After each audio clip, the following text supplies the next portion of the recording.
ओम नमः शिवाय। हम अपनी ज़िंदगी को कैसे बेहतर बना सकते हैं, आज उस पर थोड़ी सी चर्चा करेंगे। पहला, आप चाहे कुछ भी करते हो, किसी भी व्यवसाय में हो, अपने क्रिएटिव इंसेंट को मरने ना दें। कुछ क्रिएटिव कुछ भी हो, चाहे आपको पेंटिंग पसंद हो, पोएट्री पसंद हो, फिल्म देखना या कुछ भी। कुछ विचारक कहते हैं कि जानवर के पास भी 5 इंद्रियां होती हैं और हमारे पास भी 5। तो वो कौन सी ऐसी चीज़ है जो मनुष्य को जानवर से अलग करती है? वो उसकी क्रिएटिव सेंस, और जिसने अपनी क्रिएटिविटी को ही मार दिया वो तो बस मात्र मशीन है। इसलिए कुछ भी करते हुए दिन में 1 घंटा अपने शौक में गुजारें।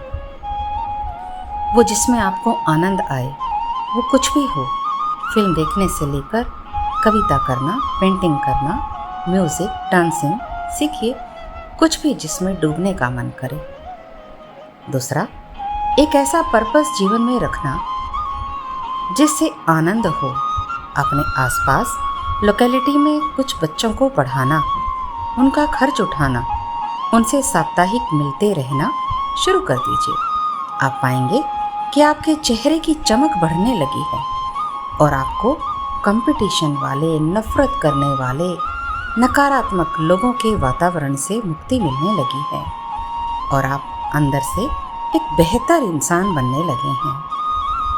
तीसरा, आप कितने भी सफल हों, यदि आपके जीवन में कुछ रिश्ते ऐसे नहीं हैं, चाहे वो भाई का हो, बहन का हो, प्रेम का हो आदि, जिनके साथ आप अपने मन की हर बात खुल के कर लेते हैं, तो आपके अकाउंट में कितने भी रुपए हों या किसी भी कुर्सी पर आप बैठे हों, आप एक दिवालिये इंसान हैं। इंसान को इंसान बने रहने के लिए कम से कम 2-3 रिश्ते चाहिए जहां वो खुल के जी सके। हम दिन भर पर्दे में ढके रहते हैं, खुद को ढकने में लगे रहते हैं।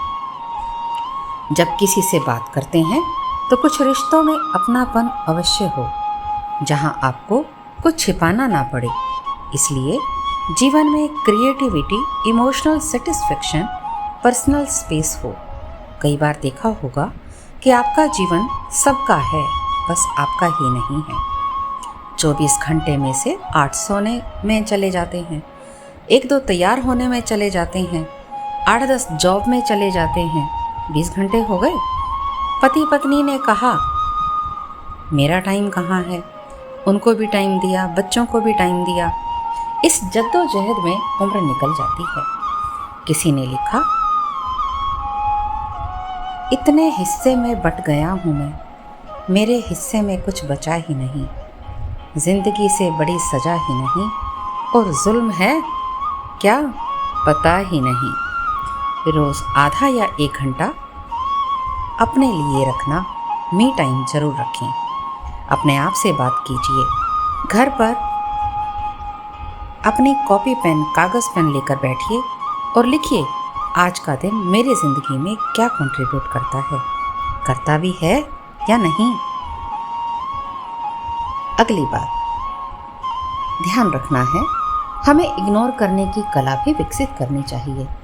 पहले ही जीवन में तनाव बहुत होते हैं। बेकार के लोगों की बातों में नहीं फंसना, अनावश्यक युद्ध नहीं लड़ने, इमोशनल स्ट्रेंथ को बचा कर रखना है। और ये तभी होगा जब आप बहुत सारी चीज़ों को इग्नोर कर सकें। कोई आपका मजाक बना रहा है, कोई आपको नीचा दिखा रहा है, क्लास में कोई बोल दे तो लड़ना नहीं है, इग्नोर करना है और अपने दिन की सारी गतिविधि में मस्त रहना है। अपने जीवन की जो दिशा चुनी है उसी में लगे रहो। कभी कभी कुछ लोग दूसरों को नीचे गिराने में खुद इतने नीचे गिर जाते हैं कि उन्हें होश ही नहीं रहता कि वो कहाँ पहुँच गए हैं। अजीब किस्म के लोग होते हैं। परिस्थितियाँ तो समय के साथ बदलती ही हैं। ऐसे लोगों से दुश्मनी नहीं करनी, दया करनी। मुझ में और उनमें क्या अंतर रहेगा ऐसा ना किया तो, और मैं भी किसी के उकसाने से उनके जैसा अगर हो गया तो जीतता तो वही है ना। तो इतना क्यों भाव देना है उन्हें? क्यों किसी को इतना भाव देना भाई? अगर कोई चीज़ हासिल नहीं हो रही तो भाड़ में जाए। क्यों किसी के लिए फ्रस्ट्रेशन झेलनी है? क्यों परेशान होना है? गिव अप करने में और लेट गो करने में इतना ही अंतर है।